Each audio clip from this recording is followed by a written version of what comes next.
പാഠം 636 ചില മലയാള പാഠങ്ങൾ.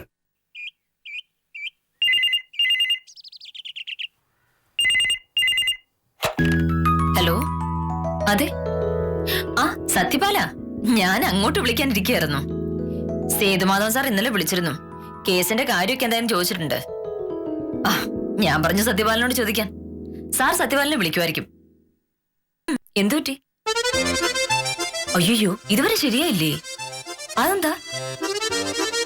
അയ്യോ, മോഹനേട്ടനോടോ? നല്ല കാര്യമായി. അതൊക്കെ ശരിയായിരിക്കും. പക്ഷേ ഞാനൊന്ന് പറഞ്ഞു നോക്കാം. എന്തോ കുഴപ്പം പിടിച്ച കാര്യമാണല്ലോ. എന്താ സംഭവം? അല്ല, അങ്ങനെ കുഴപ്പമൊന്നുമില്ല. സത്യപാലനെ വിളിച്ചത്. സത്യപാലന് മോഹനേട്ടന്റെ ഒരു സഹായം വേണം. കൈവശാവകാശ സർട്ടിഫിക്കറ്റോ പോക്കുവരവോ? അതൊന്നും അല്ലെന്ന്. ഇത് സത്യപാലന്റെ വ്യക്തിപരമായ ഒരു കാര്യമാ. വക്കീലന്മാരുടെ വ്യക്തിപരമായ കാര്യത്തിൽ വില്ലേജ് ഓഫീസർക്ക് എന്താ കാര്യം? ആദ്യം കാര്യം ഒന്ന് കേക്കൂ. അത് കഴിഞ്ഞ് മോഹനേട്ടൻ പറയാൻ പോകുന്ന മറുപടി എന്താന്ന് എനിക്കറിയാം. നടക്കില്ല എന്ന് തന്നെയായിരിക്കും. അവനെ പറയണ്ട. എന്തായാലും സത്യപാലൻ എന്നെ വിളിച്ചു പറഞ്ഞതല്ലേ. വില്ലേജ് ഓഫീസർ ആദ്യം ഒന്ന് കേക്ക്. സത്യപാലന്റെ മോളെ സെന്റ് മേരീസ് സ്കൂളിൽ 2ാം ക്ലാസ്സിൽ ചേർക്കണമെന്ന് അവർക്കൊരാഗ്രഹം. ആ കുട്ടി ഇപ്പൊ പഠിക്കുന്നത് സർക്കാർ സ്കൂളിലാ. കുട്ടിയെ സ്കൂളിൽ ചേർത്തപ്പോ വലിയ സാമ്പത്തിക പ്രശ്നങ്ങളൊക്കെ ഉണ്ടായിരുന്നുകൊണ്ടാണ് അന്ന് അങ്ങനെ ചെയ്തത്. ഇപ്പോ സത്യപാലന്റെ ഭാര്യയ്ക്കും കുട്ടിക്കും ഒക്കെ സ്കൂൾ മാറണമെന്നൊരാഗ്രഹം. പക്ഷെ സെന്റ് മേരീസ് ചോദിച്ചപ്പോ കുറച്ചു കഴിഞ്ഞ് നോക്കാന്ന് അവര് പറഞ്ഞു. ഇന്നലെ അഡ്മിഷൻ ക്ലോസ് ചെയ്തു. ആ കുട്ടിക്ക് അഡ്മിഷനും കിട്ടിയില്ല. അതുകൊണ്ട് സ്കൂളിലെ പ്രിൻസിപ്പളുമായിട്ട് മോഹനേട്ടൻ വലിയ അടുപ്പത്തിലാണല്ലോ. മോഹനേട്ടൻ ഒന്ന് പറഞ്ഞാൽ അഡ്മിഷൻ കിട്ടുമെന്ന സത്യപാലൻ പറയണേ. എനിക്കറിയായിരുന്നു ഈ മറുപടി തന്നെ ഉണ്ടാവുന്നു. അത് ഞാൻ ആദ്യം പറഞ്ഞതാണല്ലോ. അല്ലെങ്കിലും ആർക്കെങ്കിലും ഉപകാരം ഉണ്ടാവുന്ന എന്തെങ്കിലും ഒരു കാര്യം മോഹനേട്ടൻ ചെയ്തിട്ടുണ്ടോ? ഇത് ഉപകാരത്തിന്റെ പ്രശ്നമല്ല. ഒന്നാമത്തെ കാര്യം, ഞാൻ ആർക്കു വേണ്ടി ശുപാർശ ചെയ്യാറുമില്ല. എനിക്ക് വേണ്ടി ശുപാർശ ചെയ്യാൻ ആരോടും പറയാറുമില്ല. രണ്ടാമത്തെ കാര്യം, സത്യപാലന്റെ മകൾ സർക്കാർ സ്കൂളിൽ പഠിക്കുന്നത് കൊണ്ട് എന്താണ് കുഴപ്പം? സത്യത്തിൽ സർക്കാർ സ്കൂളിൽ പഠിക്കുന്നതാണ് നല്ലത്. വെറുതെ ഓരോ വർത്താനം പറയല്ലേ മോനേട്ടാ. നമ്മുടെ നാട്ടിലെ ആളുകളെല്ലാം കുട്ടികളെ പ്രൈവറ്റ് സ്കൂളിൽ വിടുന്ന കാലമായത്. സർക്കാർ സ്കൂൾ അത്ര കേമമായിരുന്നെങ്കിൽ ആളുകൾ അങ്ങനെ വല്ലതും ചെയ്യുമായിരുന്നു. അത് സ്കൂളുകളുടെ കുഴപ്പമല്ല, ആളുകളുടെ ചിന്തയുടെ കുഴപ്പമാണ്. സർക്കാർ സ്കൂളിൽ സൗജന്യമായി പഠിക്കുന്നത് നാണക്കേടാണ് എന്ന് കരുതുന്ന ആളുകളുടെ കുഴപ്പം. സത്യത്തിൽ നല്ല അധ്യാപകരുള്ളത് സർക്കാർ സ്കൂളുകളിലാണ്. ഭാമേ, നീയും ഞാനും ഒക്കെ പഠിച്ചത് സർക്കാർ സ്കൂളിലല്ലേ? എന്നിട്ട് എന്ത് പറ്റി? പഠിക്കാൻ ആഗ്രഹമുള്ള കുട്ടികൾക്ക് സർക്കാർ സ്കൂൾ തന്നെയാണ് നല്ലത്. തിരിച്ചും മറിച്ചും പരീക്ഷ നടത്തി സർക്കാർ തിരഞ്ഞെടുക്കുന്ന ഏറ്റവും യോഗ്യരായ അധ്യാപകരാണ് സർക്കാർ സ്കൂളുള്ളത്. സ്കൂൾ കെട്ടിടത്തിന്റെ പെയിന്റിലോ സ്കൂൾ ബസിന്റെ എണ്ണത്തിലോ അല്ല കാര്യം. പഠിപ്പിക്കുന്ന അധ്യാപകരുടെ നിലവാരത്തിലാണ്. അതിന് നല്ലത് സർക്കാർ സ്കൂൾ തന്നെയാണ്. പോയോ?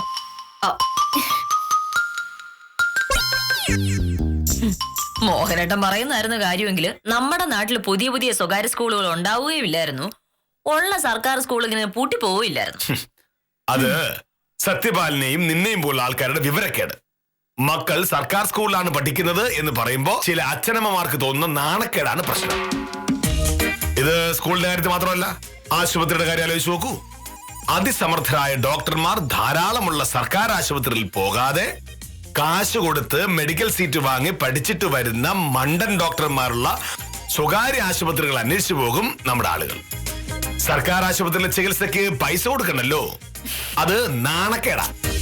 ആശുപത്രിയുടെ കാര്യം വിട്, നമ്മുടെ സ്കൂളിന്റെ കാര്യമല്ലേ പറയുന്നത്. സത്യപാലന്റെ കുട്ടി ഇപ്പോൾ പഠിക്കുന്ന മലയാളം മീഡിയത്തിലാണ്. ഇക്കാലത്ത് തീരെ ചെറുപ്പത്തിലെ തന്നെ ഇംഗ്ലീഷ് പഠിച്ചല്ലേ ഭാവിയിൽ രക്ഷപ്പെടുള്ളൂ മോനേട്ടാ.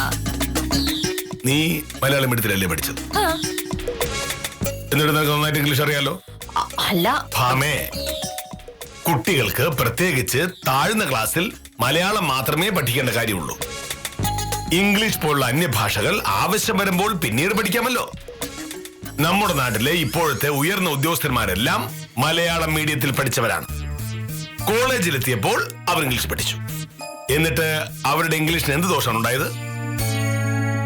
നമ്മൾ മലയാളികൾക്ക് മാത്രമാണ് ഈ ഇംഗ്ലീഷ് എന്ന് കേൾക്കുമ്പോൾ എന്തോ ഒരു ഭ്രാന്ത് വരുന്നത്. ഫ്രാൻസിലെ സ്കൂളുകളിൽ ഫ്രഞ്ച് മാത്രമാണ് പഠിപ്പിക്കുന്നത്, ജർമ്മനിയിൽ ജർമ്മൻ, റഷ്യയിൽ റഷ്യൻ, ഗ്രീസിൽ ഗ്രീക്ക്, പോർച്ചുഗലിൽ പോർച്ചുഗീസ്, സ്പെയിനിൽ സ്പാനിഷ്. അവരൊക്കെ സ്കൂളുകളിൽ മാതൃഭാഷ മാത്രമേ പഠിപ്പിക്കൂ. പിന്നീട് മറ്റു ഭാഷകൾ പഠിക്കേണ്ട ആവശ്യം വരുമ്പോൾ കുട്ടികൾ ആ ഭാഷ പഠിക്കും. അല്ലാതെ ഭാവിയിൽ ആവശ്യം വരുന്നത് ഇംഗ്ലീഷ് ആയിരിക്കും എന്ന് കണക്കുകൂട്ടി ഇംഗ്ലീഷ് മാത്രം പഠിച്ചിട്ട് ഒടുവിൽ ജോലി കിട്ടുന്നത് ജപ്പാനിലാണെങ്കിൽ എന്ത് ചെയ്യും? ഇതൊക്കെ മുട്ടാപ്പോക്ക് ന്യായങ്ങളല്ലേ മോനട്ടാ? ഇംഗ്ലീഷ് ലോകം മുഴുവൻ ഉപയോഗിക്കുന്ന ഒരു ഭാഷയാണ്. അത് പഠിച്ചിരുന്നിട്ടുണ്ടെങ്കിൽ ലോകത്തിന്റെ ഏത് ഭാഗത്ത് പോലും രക്ഷപ്പെടാം. തൽക്കാലം നമ്മൾ കേരളത്തിലാണല്ലോ ജീവിക്കുന്നത്. അപ്പോ ആദ്യം മലയാളം പഠിച്ചു വെക്കുന്നതല്ലേ നല്ലത്? മാതൃഭാഷയോട് ഇത്രയും ബഹുമാനക്കുറവുള്ള വേറെ ഒരു സമൂഹവും ലോകത്തുണ്ടാവില്ല. എന്ത് പറഞ്ഞാലും ഇംഗ്ലീഷ്. ഇംഗ്ലീഷുകാർ നാട് വിട്ടു പോയിട്ട് കൊല്ലം 10-70 മലയാളം പഠിക്കണ്ടായെന്നോ മലയാളം മോശമാണോ എന്നൊന്നും ഞാൻ പറയുന്നില്ല. പക്ഷെ ഇനിയുള്ള കാലത്ത് ഇംഗ്ലീഷ് ഇല്ലാതെ നമുക്ക് ജീവിക്കാൻ പറ്റില്ലല്ലോ. കോടതിയിൽ കേസ് വാദിക്കുന്ന ഇംഗ്ലീഷിലല്ലേ? അപ്പൊ വക്കീലും വരെ ഇംഗ്ലീഷ് പഠിക്കുന്നേ? പണ്ട് ബ്രിട്ടീഷ് ജഡ്ജിമാർക്ക് മനസ്സിലാകാൻ വേണ്ടി കൊണ്ടുവന്ന ഒരു ചട്ടമായിരുന്നു അത്. അവര് പോയി. കേരളത്തിലെ ഒരു കേസ് കേരളത്തിലെ ഒരു കോടതിയിൽ മലയാളി വക്കീലന്മാർ മലയാളി ജഡ്ജിക്ക് കേൾക്കാനായി ഇംഗ്ലീഷിൽ കേസ് വാദിക്കുന്നത് എന്തിനാണെന്ന് എനിക്കിതുവരെ മനസ്സിലായി. മോഹനയുടെ ഇതൊന്നും പറഞ്ഞിട്ട് കാര്യമില്ല. വെറുതെ തർക്കിക്കുക എന്നുള്ളത് മാത്രമാണല്ലോ മോഹനയുടെ ഉദ്ദേശം. ഒരു ദിവസം മോഹനയുടെ തന്നെ ഒരു 100 ഇംഗ്ലീഷ് വാക്കെങ്കിലും ഉപയോഗിക്കുന്നുണ്ട്. ഇംഗ്ലീഷിനെ നമ്മുടെ ദൈനംദിന ജീവിതത്തിൽ നിന്ന് ഒഴിവാക്കാൻ പറ്റില്ല എന്നതിന് അതിനും വലിയൊരു തെളിവ് വേണം മോഹനട്ട. സൗകര്യമുണ്ടെങ്കിൽ ആ പ്രിൻസിപ്പലിനെ ഒന്ന് വിളിച്ച് സത്യപാലിന്റെ മോളുടെ കാര്യം ഒന്ന് പറ. വേറെ ഒന്നും എനിക്ക് പറയാനില്ല.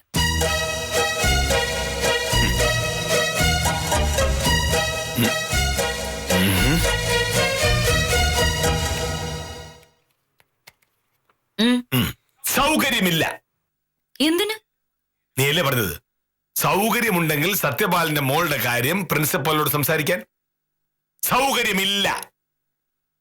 എനിക്കതറിയാറുന്നല്ലോ.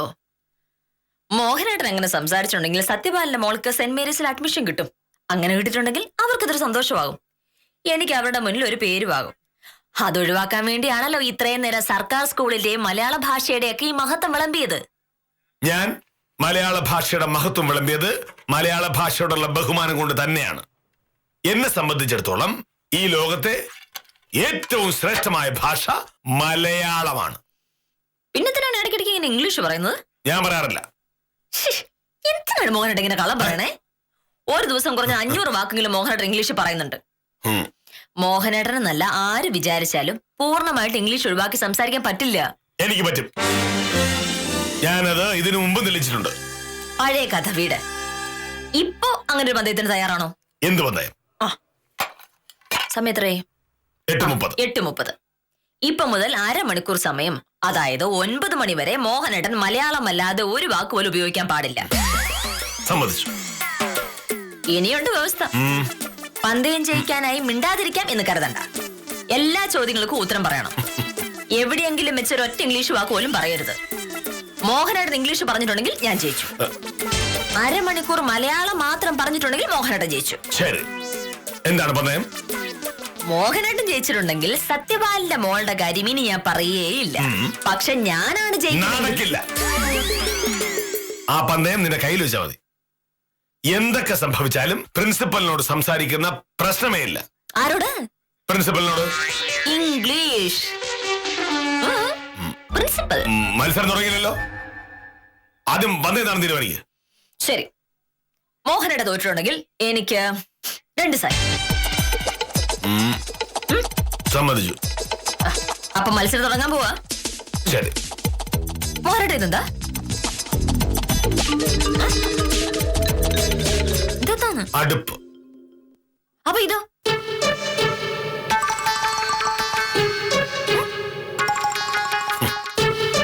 പാചകവാതകം നിറച്ചു വച്ചിരിക്കുന്ന ഒരു പാത്രം. എത്ര മനോഹരമായ മലയാളം. നാളെ മുതൽ ഗ്യാസ് ഏജൻസി എന്നിട്ട് ഇങ്ങനെ പറയാം, 14 കിലോ പാചകവാതകം നിറച്ചു വെച്ചിരിക്കുന്ന ഒരു പാത്രം തരൂ എന്ന്. ഉത്തമനാണ്. ഉത്തമനോടും ഇംഗ്ലീഷ് പറയാൻ പറ്റില്ല. അങ്ങനെയാണ് പന്തയം. 9 മണി വരെ ആരോടും ഇംഗ്ലീഷ് പറയാൻ പറ്റില്ല. സമ്മതിച്ചു.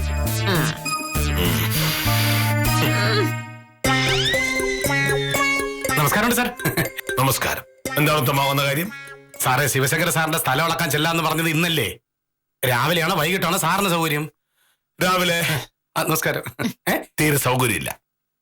വൈകിട്ട് നമുക്ക് നോക്കാം. ഓ, ഉച്ച കഴിയുമ്പോ ഉത്തമനെ ഒന്ന് വിളിക്കൂ. അല്ല, വിളിക്കേണ്ട ആവശ്യമില്ല. ഞാൻ ഉച്ച കഴിഞ്ഞ് വില്ലേജ് ഓഫീസിലോട്ട് വരാം. പുരുഷോത്തമന്റെ കരം അടയ്ക്കാൻ പറഞ്ഞിരുന്നേ, അതുകൊണ്ട് അങ്ങോട്ട് വന്നല്ലേ പറ്റൂ.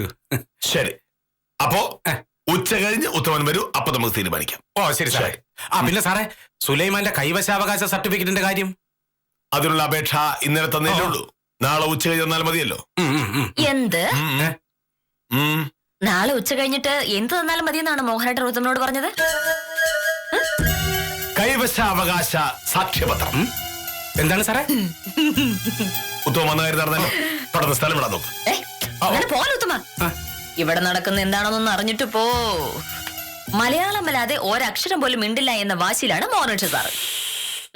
രാവിലെ 9 മണിക്ക് മുന്നേ എന്തെങ്കിലും ഒരു ഇംഗ്ലീഷ് വാക്ക് പറഞ്ഞു പോയിട്ടുണ്ടെങ്കിൽ എനിക്ക് 2 സാരി. അത് കൊള്ളാലോ സാറേ. അങ്ങനെയാണെന്നുണ്ടെങ്കിൽ ഞാൻ 9 മണി വരെ നിൽക്കാം. എന്തൊക്കെ ആവുമെന്നറിയാലോ. എന്തറിയാൻ? മലയാളമല്ലാതെ ഒരു വാക്കും പറയില്ല എന്ന് കെ മോഹനകൃഷ്ണൻ പറഞ്ഞാൽ പറഞ്ഞതാ. അങ്ങനെയാണെങ്കിൽ സാറേ, തഹസീൽദാർ എന്ന് പറയേണ്ടി വന്നാലോ? എന്താ? താലൂക്ക് കാര്യാലയത്തിന്റെ മേധാവി എന്ന് പറയാലോ? കളക്ടർ. ജില്ലാ ഭരണകൂടത്തിന്റെ തലവൻ. അത് കൊള്ളാം. ഈ പന്ത് എനിക്ക് ഇഷ്ടപ്പെട്ടു.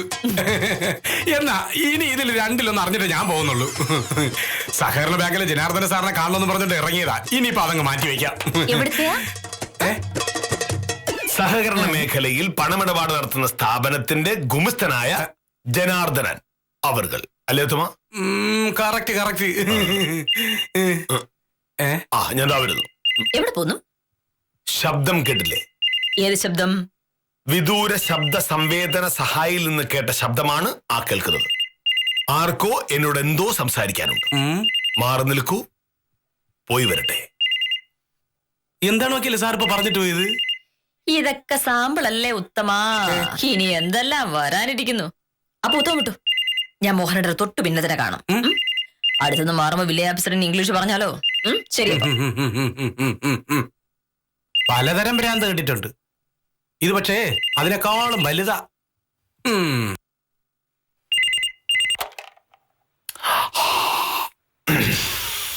നമസ്കാരം. അതെ, കെ മോഹനകൃഷ്ണനാണ്. സഹദേവ, എന്തുണ്ട് വിശേഷങ്ങൾ? അതെയോ? എന്താ കാര്യം എന്നറിയാം? അത്യാവശ്യമാണോ? ഞാൻ വിളിച്ചോളാം. ശരി.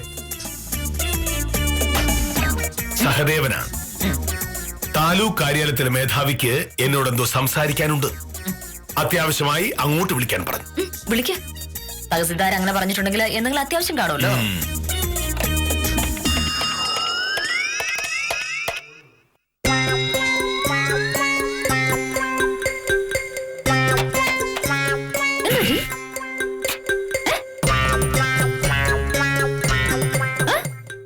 കഴിഞ്ഞിട്ടേ വിളിക്കുന്നുള്ളൂ.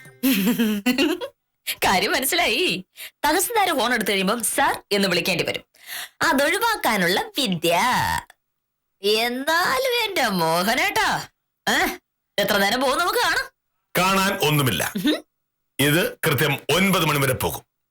നീ ഘടികാരത്തിൽ നോക്കി കാത്തിരുന്നോളൂ.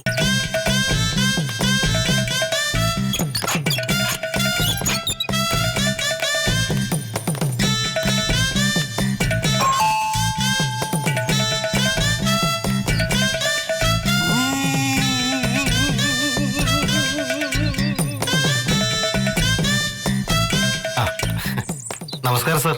നമസ്കാരം. എന്താ സദാശിവ? എന്റെ പോക്കുവരവിന്റെ കാര്യം എന്തായെന്ന് അറിയാൻ വന്നതാ.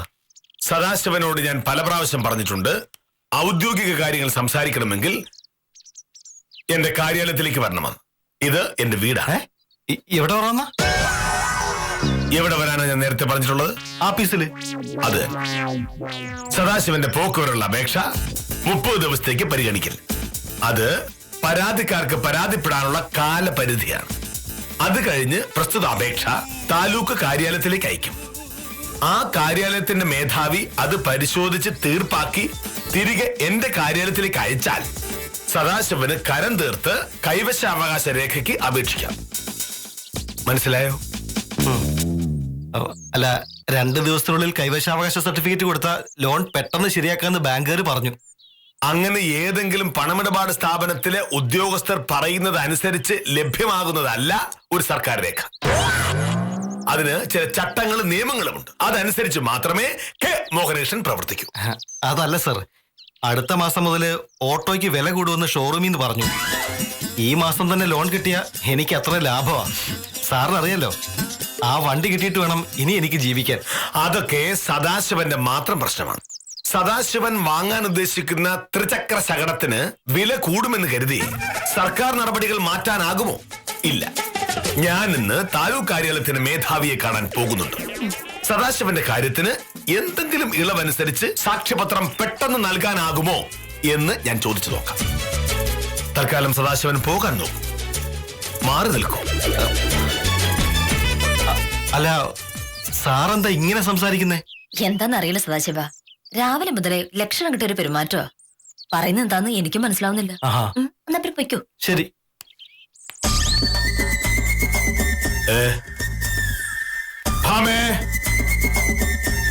എന്താ മനട്ടാ? നീ എന്താ എന്റെ വസ്ത്രങ്ങൾ തേച്ച് വെക്കാതിരുന്നത്?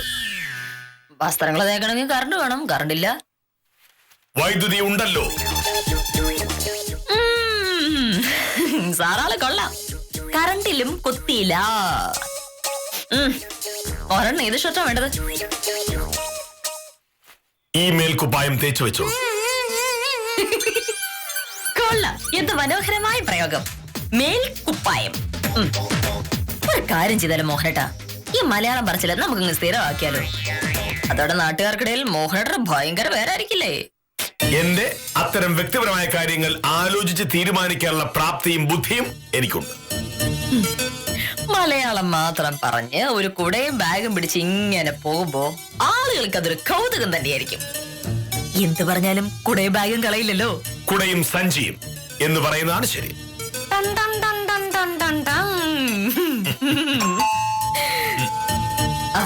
പുതിയ ആരോ വന്നിട്ടുണ്ട്. മലയാളം പറയാൻ സാർ റെഡിയായിരുന്നു. ആരാണെന്ന് നോക്കട്ടെ.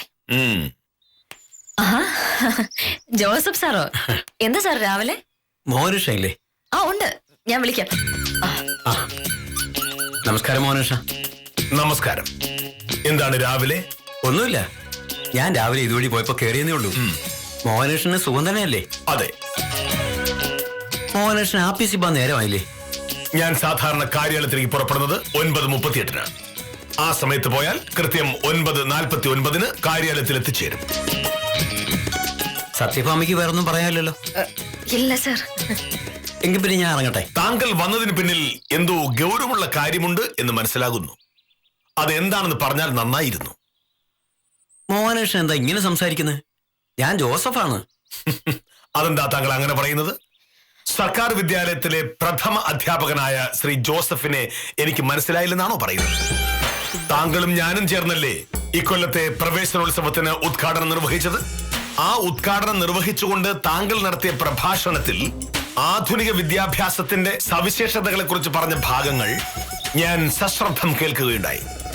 സത്യത്തിൽ താങ്കളെപ്പോലുള്ള അധ്യാപകരാണ് കുട്ടികളുടെ ഭാവി കരുപിടിപ്പിക്കുന്നത്. എനിക്ക് സത്യഭാമയുടെ ഒരു കാര്യം പറയാനുണ്ടായിരുന്നു. ഒരു നിമിഷം.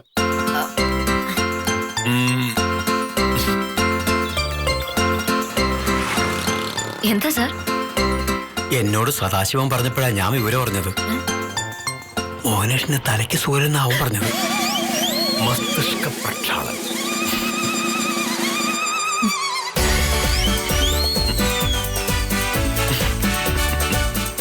എന്താണെന്ന് ചോദിക്കാമെന്ന് കരുതി ഞാൻ ഇതുവഴി വന്നതാ. ഇപ്പൊ കാര്യം എനിക്കും ബോധ്യപ്പെട്ടു. ആശുപത്രി കൊണ്ടുപോയാലോ? അയ്യോ, അങ്ങനെയൊന്നുമല്ല സാർ. അത്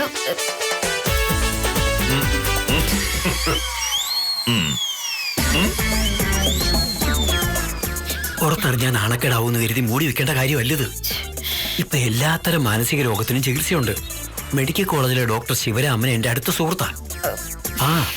ഇത് സാറ് വിചാരിക്കുന്ന പോലെ ഒന്നും അല്ല. ഇത് ഒരു പന്തയത്തിന്റെ ഭാഗമാ.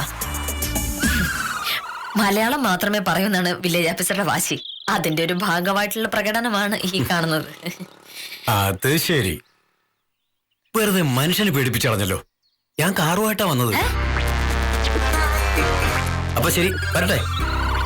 അയ്യോ,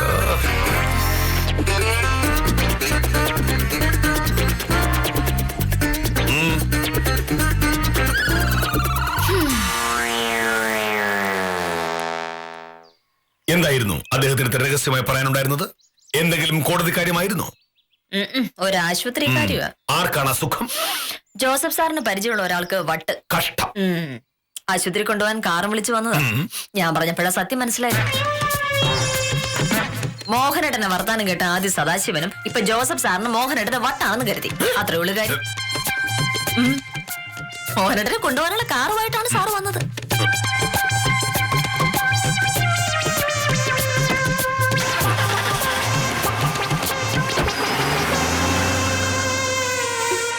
ആ വാഹനം ഓടിച്ച് ഇവിടെ വരെ വന്നതിന്റെ പേരിൽ ശ്രീ ജോസഫിന് എത്ര ഇന്ധനം വെറുതെ ചെലവായി കാണും? അത്രയും ഇന്ധനം കത്തി പുറത്തേക്ക് വരുന്ന വിഷവാതകങ്ങൾ ഈ പ്രകൃതിക്ക് എന്തുമാത്രം ദോഷമുണ്ടാക്കുമെന്ന് അറിയാമോ? ഭമേ, ആഗോള താപനത്തിന് കാരണമാകുന്ന... അയ്യോ മതി, സമയത്രേ 9 മണി. മോഹനേട്ടൻ ജയിച്ചു.